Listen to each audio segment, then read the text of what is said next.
সব সময় শুনে এলাম শাশুড়ি আর ছেলের বউ, ননদ আর ভাইয়ের বউ সবসময় নাকি ঝগড়া লেগেই থাকে। আমার সাথেও কি সেটাই হলো আজকে? চলুন দেখা যাক। আসসালামু আলাইকুম এভরিওয়ান, চলে এলাম আরো একটি ডেইলি লাইফস্টাইল ব্লগ ভিডিও নিয়ে। তো আজকে আমার সাথে কি ঘটে গেল এটা দেখার জন্য পুরো ভিডিওটি দেখতে থাকুন। এই কি ননদ আর শাশুড়ি মা আর বোনের মতো হয়? কখনোই না, তাই না? আসলে এই কথাটা খুবই কমন হলেও ব্যাপারটা আসলে আমার সাথে কমন নয়। বর্তমান সময়ে এসে আশেপাশে ননদ শাশুড়ি সবারই দেখি, তো আলহামদুলিল্লাহ আমি যেই ননদ শাশুড়ি পেয়েছি 8-10 জনের মতো নয়, এটা আলহামদুলিল্লাহ, এটা আমার জন্য অনেক বড় একটি পাওয়া। ঈদের পরে যেহেতু কোথাও বের হওয়া হয়নি তেমন করে, তাই আমার ননদ আর শাশুড়ি মা প্ল্যান করে ফেললো যে আমাদের সকলকে নিয়ে বাইরে একটু ঘোরাফেরা করে আসবে। সবাই মিলে একসাথে একটু ফ্যামিলি টাইম কাটানোর জন্য চলে এলাম ধানমন্ডির পিজুতে। যেহেতু রুফটপে ছিল, তো অসাধারণ লাগছিল। একে তো রাত, দ্বিতীয়ত একদম খোলা আকাশের নিচে, সাথে মৃদু মৃদু বাতাসও বইছিল। সাধারণ লাগছিল মুহূর্তটা।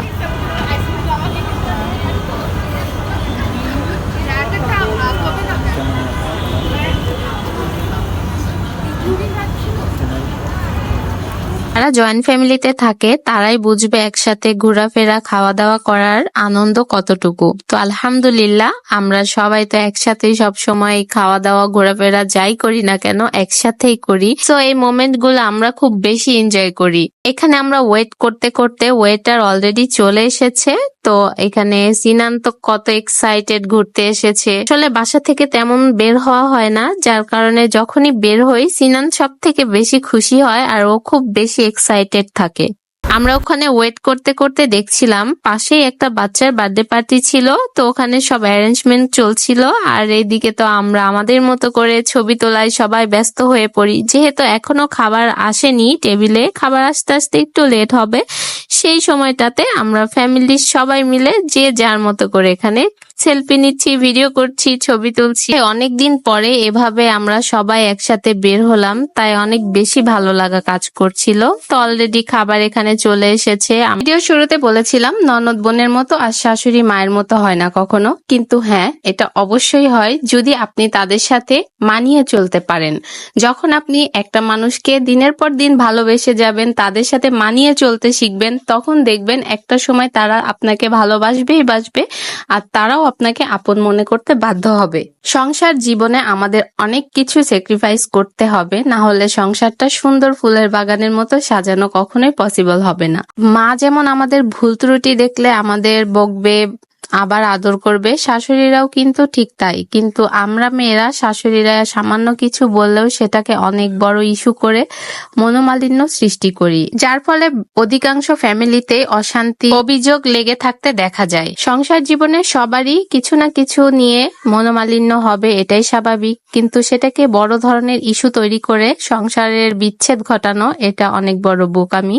আর অনেকেই এই বোকামিটা করে থাকে। যেহেতু দুনিয়ার জীবনে এসেছি, তাই আমাদের সুখ দুঃখ সবকিছু নিয়ে জীবনটাকে মানিয়ে নিতে হবে। অনেক তো কথা বলে ফেললাম, আজকের ভিডিওটা যথেষ্ট পরিমাণ বড় হয়ে গেল। জানি না এই পর্যন্ত কে কে আছেন আমার সাথে। যারা যারা আছেন সবাইকে অনেক অনেক ভালোবাসা। যেহেতু পিজুতে এই ফার্স্ট টাইম আসা, তো আমার কাছে বেশ ভালোই লেগেছে।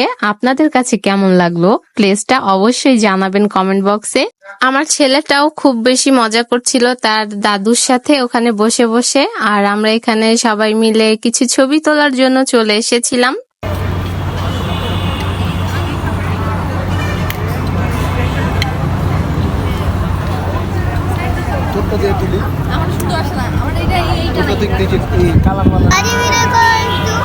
কারেন্ট ধরো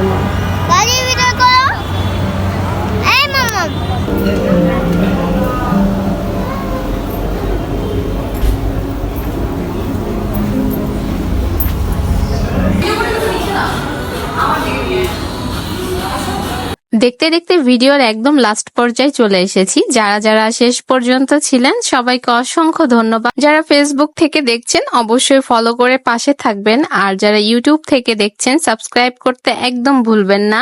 আর ভিডিওটি যদি ভালো লেগে যায় লাইক তো অবশ্যই করবেন, কমেন্ট অবশ্যই জানাবেন কোন জিনিসটা বেশি ভালো লাগলো আপনাদের কাছে, আর শেয়ার করতে একদমই ভুলবেন না। তো আজকের মতো এখানেই শেষ করছি। আল্লাহ হাফেজ।